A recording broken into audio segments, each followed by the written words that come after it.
It's Tina and I am back for another car chat video. It has been a while since I did a car chat video and there is so much to talk about. There's like a lot going on in the beauty community to talk about, but I don't feel like talking about them, especially right now. I just feel like relaxing.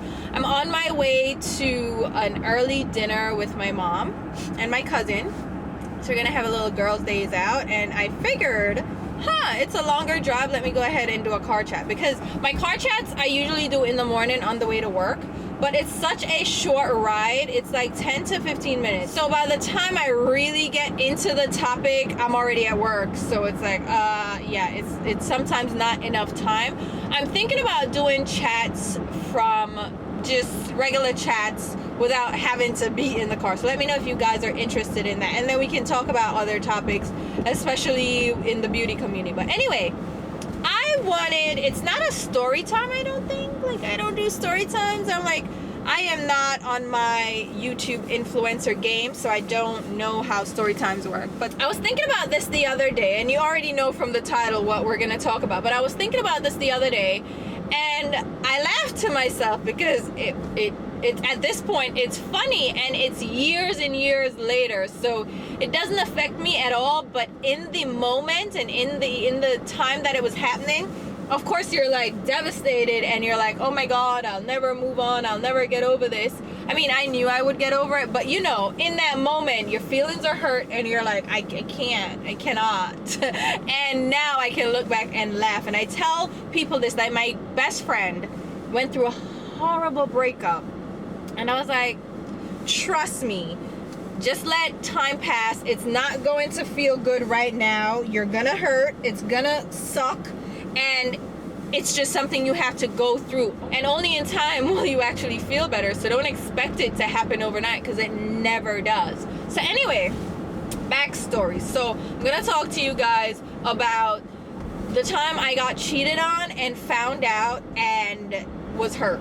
And I say that to clarify it, because my very first boyfriend also cheated on me, but I wasn't that invested. At least he thinks I was invested, and he probably thought he was just so slick that he got away with it, and I didn't know that he was cheating on me. But I was fully aware, and it didn't bother me as much, and I knew I was moving to the States, so bye. So it wasn't that wasn't a big deal. But this one, I was actually hurt.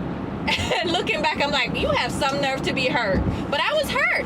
So backstory. So I moved here in 2001. I was 18, it was October, and I started school in January. So I started in the spring semester. So obviously I'm a freshman, start college.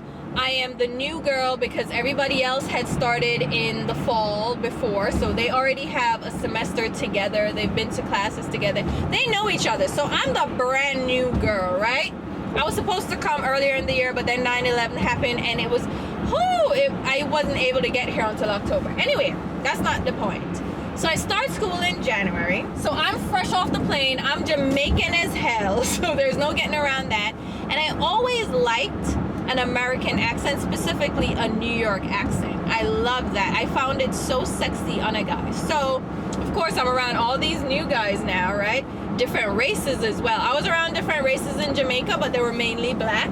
Here, I get to dabble and dibble and go, you know, see what's going on, what's on the menu. So I'm there, and there were a lot of guys that were trying to talk to me at that point, which I'm not cocky or anything, but it's not something that I'm not used to. I'm used to that. I know to handle that, you know, whatever. It's not like a big thing to me. It wasn't new to me.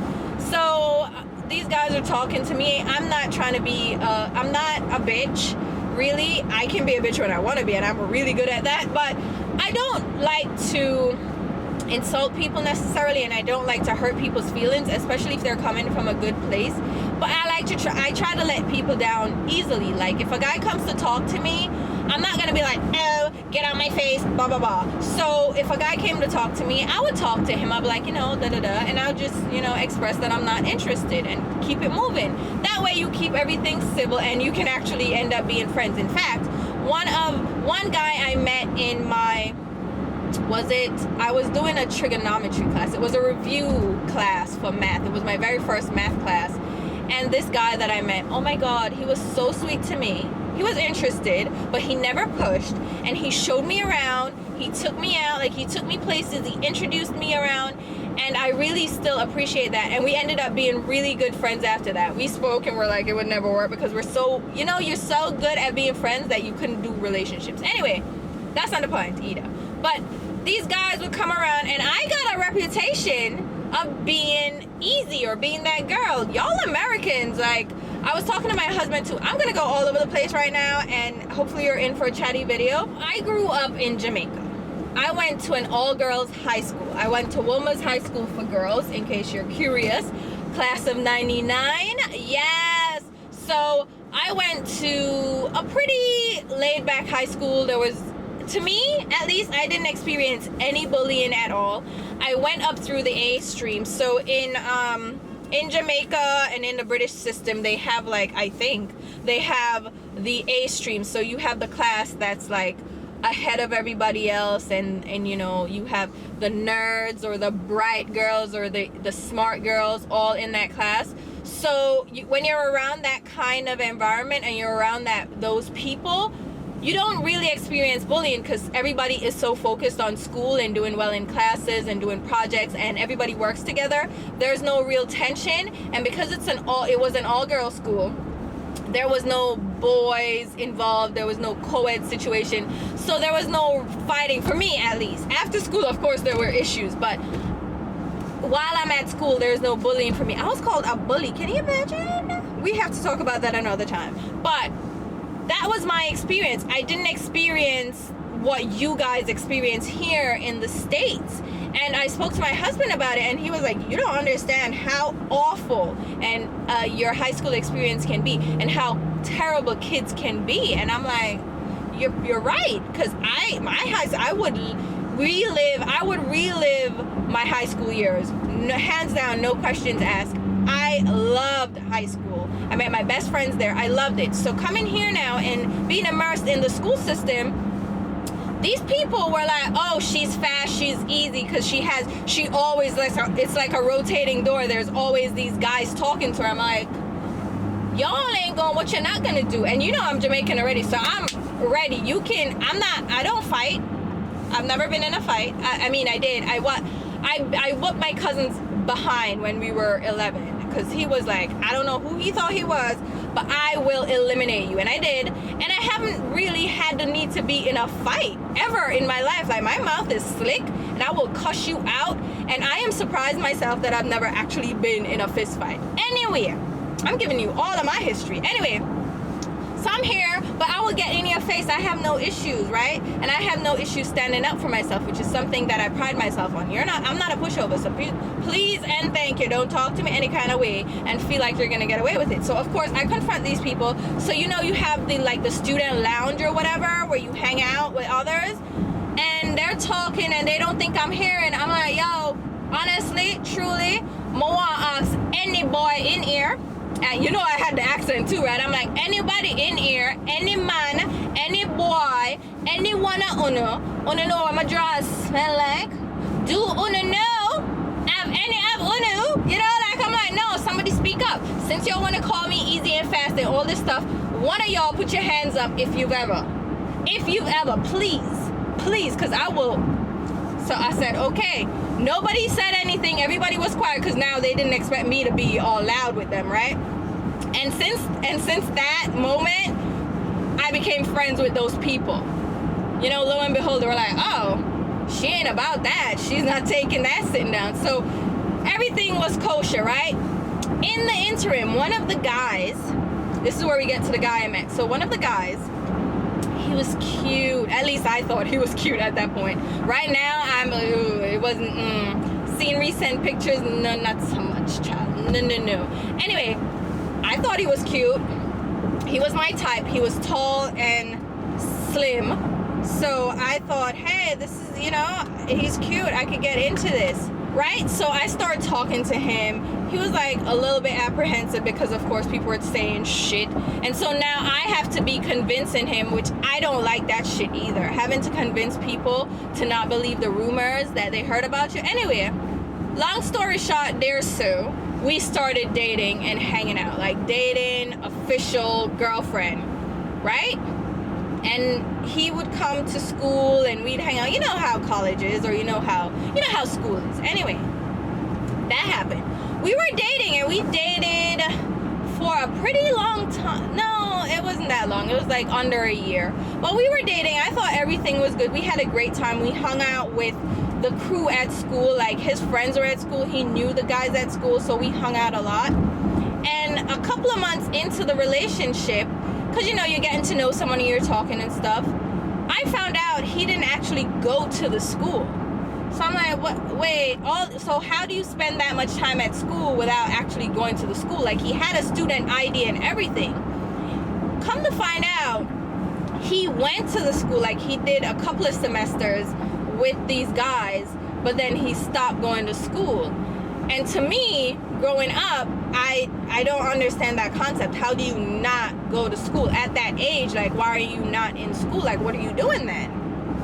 Like, and to this day I still question it. Like, what do you do if you're not going to school? So he was working, but he was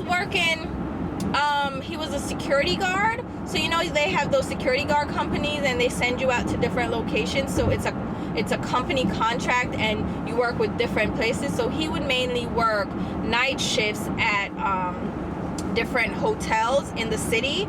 So my school was in New York City, Columbus Circle specifically, across from the Trump Tower, over beside what did park named Central Park. So it was a really great location, middle of the city. Everything was close by. So he would come and hang out at school before he went to work at nights. So I was like, why aren't you in school? Shouldn't you? Like, what are you doing? So me being the person I am, I'm like, all right, so what happened? How can we get you back in school? You know, I know you're not rich. We can work out financial aid, because depending on your income and your parents. And so I'm getting to know all this stuff. So I'm trying to upgrade him with this, because I'm like, you need to go back to school, get your degree. We need to make this happen. And there is a lot of free money out there. So there's no reason, like financial aid, you can get grants, you can get scholarships, you can even get loans. You can get a small loan and go to school and still work, because I was working too. I was waitressing at a diner at 34th Street. You guys probably know this diner. It's TikTok Diner. It's right across from Madison Square Garden. So it was a busy diner. So I was working and going to school. So my whole thing is, you can do the same thing. You just got to get into it, and, you know. So I'm there trying to figure that out, and he was standoffish about where he lived. So he knew where I lived, but I didn't know where he lived. Months in, I found out that he actually lived in a family home, like a government-sponsored family home. And I'm like, what? Like Section 8 kind of setup. I'm like, how? No, what you're not gonna do, not Valerie, good gal Pitney, but I'm already invested, like I'm months in already. So I'm like, what, how? So he's explaining to me that his mom, so they lived apparently in an apartment, in a house, and the house got foreclosed on, and they were kicked out. That don't really, now, knowing what I know about houses and how that whole foreclosure stuff works, that's not how it works. It just doesn't happen in an instant. Like, especially if there are tenants there, and you're not just thrown out one night by the feds or anything. Like, that's not how that works. So that story didn't quite come together later in my life, thinking back. But at that point, I accepted it as, oh my God, the house got foreclosed on. They got thrown out on the streets, and they ended up at a shelter, because it's three of them. It's three brothers and the mom. So there's no dad around, and they ended up in a shelter setup, and then the shelter reassigned them to family housing. That's the story I got. And I'm like, oh, all right, people are down on their luck. I'm okay with that. I grew up in Jamaica. I know poverty. I know poor people. I don't judge. I'm like, all right, so what are you gonna do now to get out of it? Right? That's my whole thing is, how are you going to improve your situation? And I'm trying to, if I'm with you, then we need to figure it out. Him and his younger brother was like a year apart. They were working, doing similar things. So I'm like, all right, So then why don't you guys, because it was literally a 1-bedroom apartment with like a hot plate set up for the kitchen, like a little, if you live in New York, you know how small the place can be. So there was 1 bedroom with like 3 beds in there, right? So it's him, his younger brother, his second brother, and him. He was the oldest, slept, and his mom slept on 3 beds in 1 room, and then his younger brother slept in the living room area on another bed. So it was like it poverty. And I understand you're down on your luck, but how do we get out of this? So I'm like, why don't you and your brother, you're working, get a place together? You guys can pay the rent, you know, you can go back to school, you can do things to make your situation better. I mean, hello, I'm a hustler, I'm Jamaican, so I know, I'm like, my family knows the tricks and trades. We can work this out. Like, they could literally at that point get an apartment for $600 a month, and I'm sure they could have come up with that money together. Come to find out, his mom didn't want them to move out, because if they moved out, they would now she would have to go to a smaller place, because she got that size place, and it wasn't a big place in the first place, but she got that size place because it was 4 of them. And I'm like, what? So she wants to hold y'all back so she can stay where she's at. No, that's not gonna work out for me. And I'm like, why is your mom not working? Because this should be a temporary situation, and your mom should be working towards getting you guys out. So if she was working before, how come she's not working now?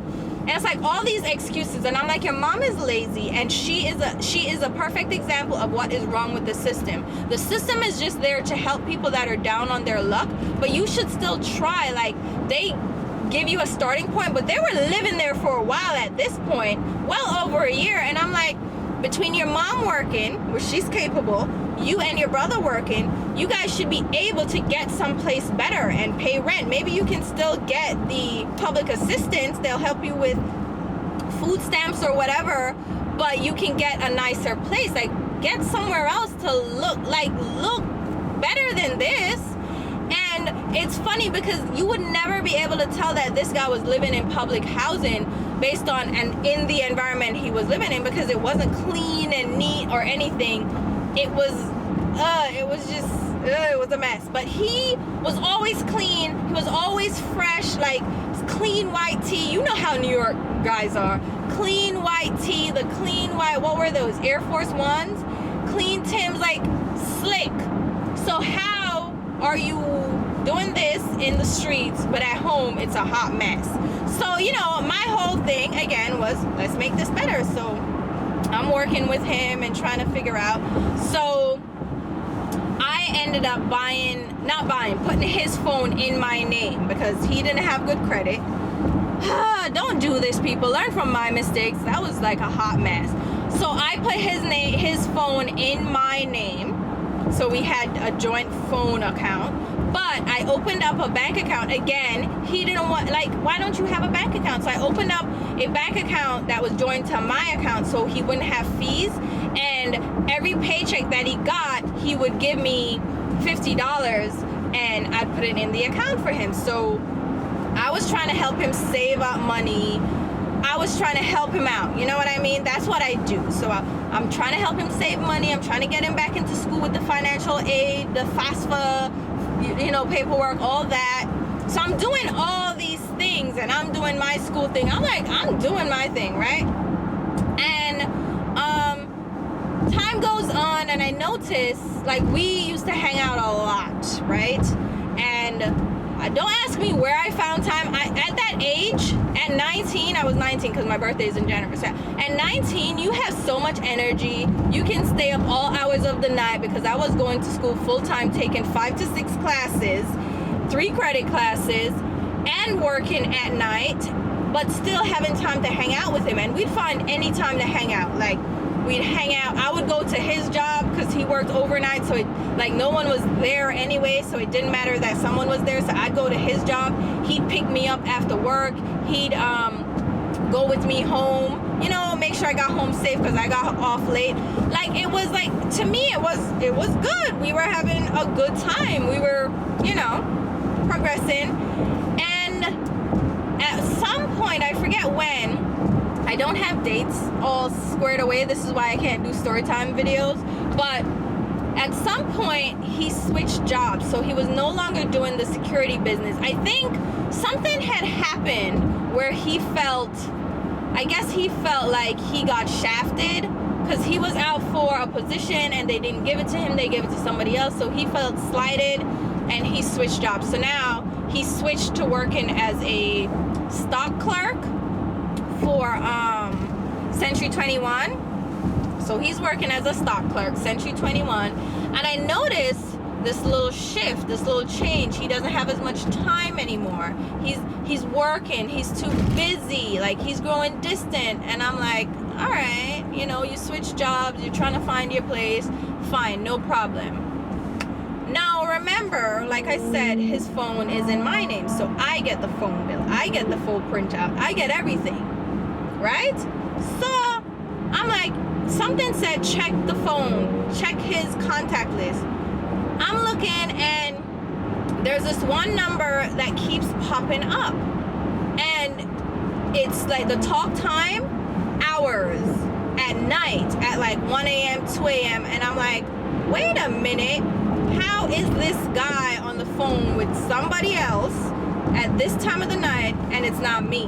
Meanwhile, you can look at the record, he would call me 5 minutes before or 10 minutes before, speak to me for like 5 minutes, and I remember these quick calls too. Oh, I'm tired, I'm going to sleep. I'm like, you're not tired, stop. He's tired, he worked all day, because now he switched to working during the day, so he's all of a sudden too tired. So he's got to go to work in the morning, so he's gonna sleep, right? And he'd get off the phone really quick with me, but I'm looking at these calls that are lasting until 5 a.m. and I'm like, oh, you ain't too tired to be talking to whoever you talking to, right? So now I asked him about it. I'm like, so what's going on? You know, he's like, things aren't working out with us, blah, blah, blah, blah, blah, you know. And so I'm like, who are you? Oh, it's nothing. It's just this girl from the job, and you know, she's going through some things, so you know, he was just talking to her. I'm like, but that time of the night, and you talking to me for 5 minutes before you talk to her? Really? So who's this girl? So apparently it was one of the girls that worked on the floor. So I'm like, oh, so you're hanging out with this girl at work, you're talking to her at night, like, oh, okay, and nothing's going on. What am I look like? What am I really look like? I look like butter pancake, don't. I look fool to you, don't. You have the wrong one, right? Now, keep in mind that I'm investing in this guy. Like, I'm planning for his future to be better, and I'm trying to build him up, and I'm putting all this effort into it. So I'm hurt, and this is around the holidays, so it's around Christmas time. I am hurt. Like, I was devastated, and I was over by his place one night, I don't remember what was going on, and I took his phone. He was sleeping, so I took his phone, because I know if I called her from my phone, she wouldn't answer, because you know, people don't answer weird numbers. So I called the number from his phone, and she answered, and I'm like, oh, you answer quick, because the phone never ever ring long. She answered quick. I said, oh. So now I did, of course, the typical woman to woman talk, tell me what's going on. That woman to woman BS does not work. Learn that quick. Used it once, never did it again, because I felt so stupid after. But she was like, oh, well, you know, he told me that you guys aren't together anymore, things aren't working out, whatever, plus he's more into me anyway. Of course, she's loyal to his dusty self, so she ain't gonna tell me nothing woman to woman, you know. And I'm gonna say, you know what, John Crow, here's what's going to happen. Thank you very much. I hung up the phone, I pack up my things, and I went home. And I think this was late. So I went home and I'm fuming, like I'm crying, like it really devastated me. Now I look back, I'm like, what the hell were you devastated about? Like, you can say that now, but in that moment, I was in my feelings. It was hard.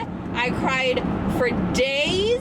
Like, I would be in my room, but I was still functioning. Like, I gotta go to school. I gotta get things done. The good thing is, though, it was over, like, the Christmas holidays when this really tore into me. So I was done with, like, finals and everything, so I didn't have to worry too much. I could be in my feelings. All I had to do was go to school.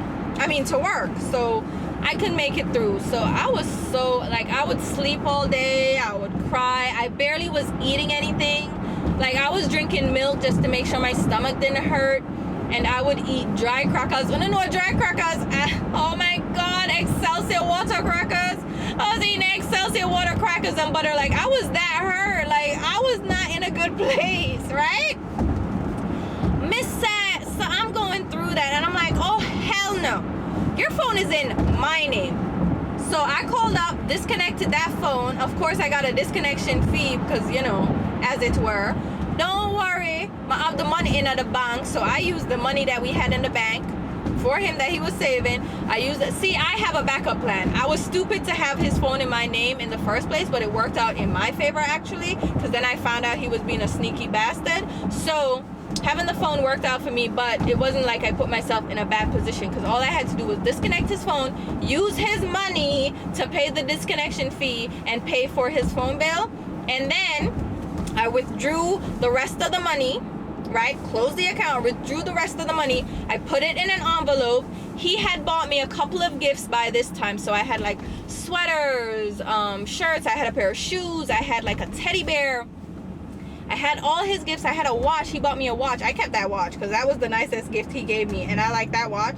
So I kept it. And yeah, I may or may not still have it. I like the watch. I don't care. There is no sentimental value for me. So kept the watch. But I gathered up all the stuff. I put it in a bag. And this is how pissed I was and how stupid I was as a young girl. Christmas Day. My family's coming over. We're having dinner. I left Christmas Day early. It was snowing too. It was a blizzard. My cousin will not, well, he forgot. He kind of doesn't say anything about it anymore, thank God. But 19 in the snow, in the blizzard, going on the train to Harlem from Brooklyn. So it's a long ass drive. And I brought everything back to him. And I knocked on his door, said hello. His mother came to the door. I'm like, listen lady, go in, you know, because she didn't like me.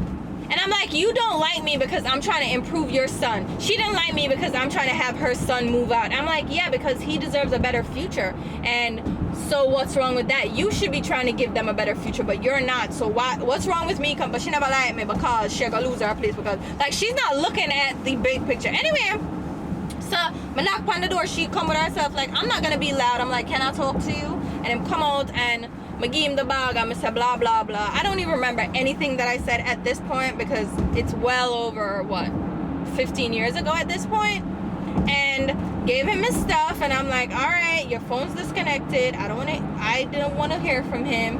I was trying to call him before, and he wasn't on the number before I disconnected the phone. He wasn't answering my calls. He would answer and hang up. Texting wasn't a thing like then. So he wasn't really texting or anything. He wasn't responding, pretty much. He wasn't trying to hear me. So I was like, all right, that's when I decided to cut the phone off. So I'm like, oh, you don't want to work this out? You want to talk about it? I didn't really want to work it out because that's a no questions asked for me. It's a no. You're gone. You cheat on me, you're done. So I'm not really trying to be with you. But of course I want to talk it out because I want closure. You know, as we do. This is what people do. We want closure. So he would not answer his phone, so we spoke about it. Don't know what we spoke about. That was it for me though. Cut the phone off, gave him the envelope with the rest of the money, and I had like, this is what I paid for, so so you know I'm not trying to take your money because I don't need your money, sweetie. Gave him all the gifts and I left. My cousin had to come to the train station to pick me up in the friggin' blizzard. Blizzard! Where am I going in a Christmas blizzard? Because I'm in my feelings. So dropped that off, and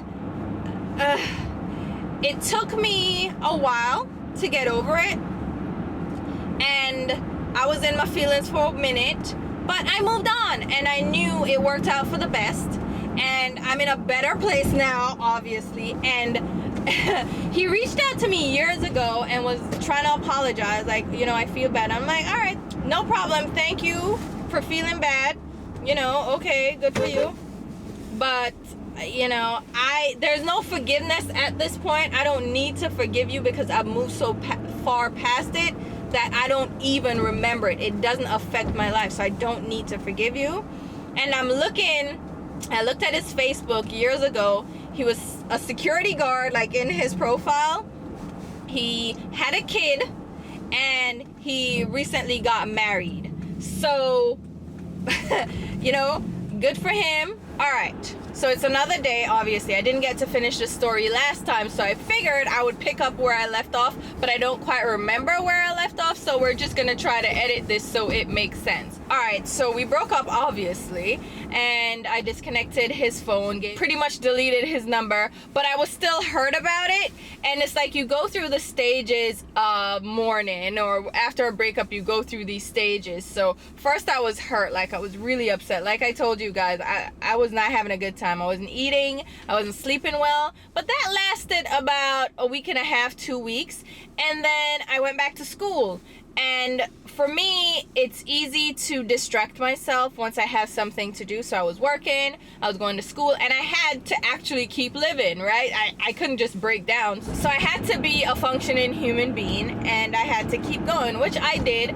Now, going back to school was interesting because he still had friends there, and I'm sure they knew what went down and what happened.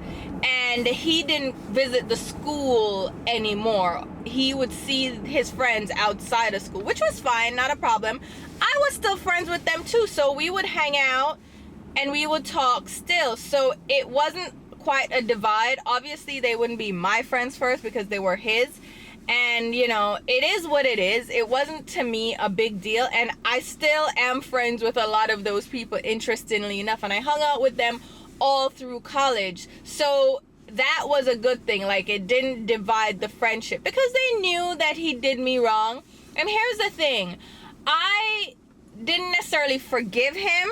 Like, I am one of those people that holds grudges. I know that's not necessarily a good thing, but I hold grudges. Nope, we're not friends. I don't need to forgive you. I just need to forget it. And that's what I did. I got to the point where I knew it was the best thing that happened. It actually worked out for me in the long run. And I knew it would be better as time went on. So that's what I went with, and that's how I cope with things. Like, I know it will get better. It didn't work out. And why would I want it to work out? You know?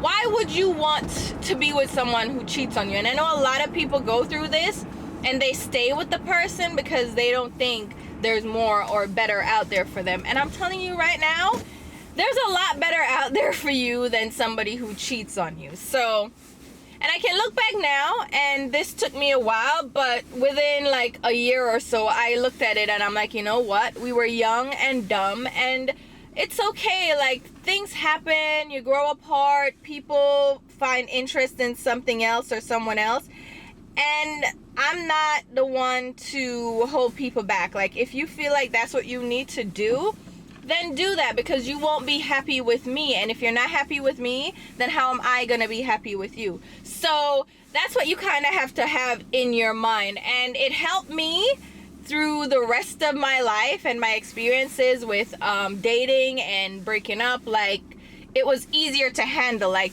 the first time you go through something like that, it makes it easier the next time. So I learned from it, I grew, and at the end of the day, he moved on, he got married, I moved on, I got married. I'm thinking or hoping that, I'm not really hoping he's happy now. I'm just like, I would think he's happy now. That's what people do, right? Like, I'm not out here wishing him happiness, but I'm also not wishing him bad. I'm just neutral on it. Like, I don't care if he's happy or unhappy. Either way, it doesn't affect me. I just hope he's living his life to the best of his ability. But at the end of the day, I'm the one that matters, and I'm happy, and I'm glad that didn't work out. But I was so mad at myself. I was so mad that I allowed someone to get the best of me. But at the same time, you have to forgive yourself too. It's not your fault. It's not your fault that someone cheats on you, and you can't go around blaming yourself and feeling like, oh, if I had done something different. And I wouldn't have done anything different, and it worked out in the end for the best. And for anyone out there that's going through a breakup and you feel like it's never gonna get better, I know this is cliche, but it gets better with time, and only time can help you. There is no way to just snap your fingers and snap out of it. Time. You need time, and I know it's hard initially, but it gets easier and easier and easier. And I had to help one of my friends again. Like I said, she went through a horrible breakup, and I just had to be like, listen, it gets better. It doesn't feel like it right now. Trust me, you don't want to be with the guy, so don't worry about it, and you will see in years to come. And now she'll look back and she'll be like, thanks, because that was so true. I needed to get that reassurance because she was going through it. That guy did her dirty, and that's my best friend. I was ready to fight. I was like, oh, where he at though? I was so ready because I'm like, she was oh my god, it took her a while. She's like, Tina, listen, I was so devastated, but I am so happy that that didn't work out, because now that when she sees him, she's spoken to him since, and he's like, she's like, oh my god, I'm so glad that didn't work out. So you never know, it will work out. But hopefully you guys enjoyed just this chatty video. I was rambling about relationships and like experiences. Hopefully this was entertaining for you guys. And I have some more car chats coming up that have more to do with the beauty community. And I think, like I said, I'm gonna do more sit down chat videos. I'm gonna try to figure out a title for them, but I'm gonna do like sit down chat videos and see how that goes as well. So until my next video, which will be very soon, I'll talk to you. Bye guys.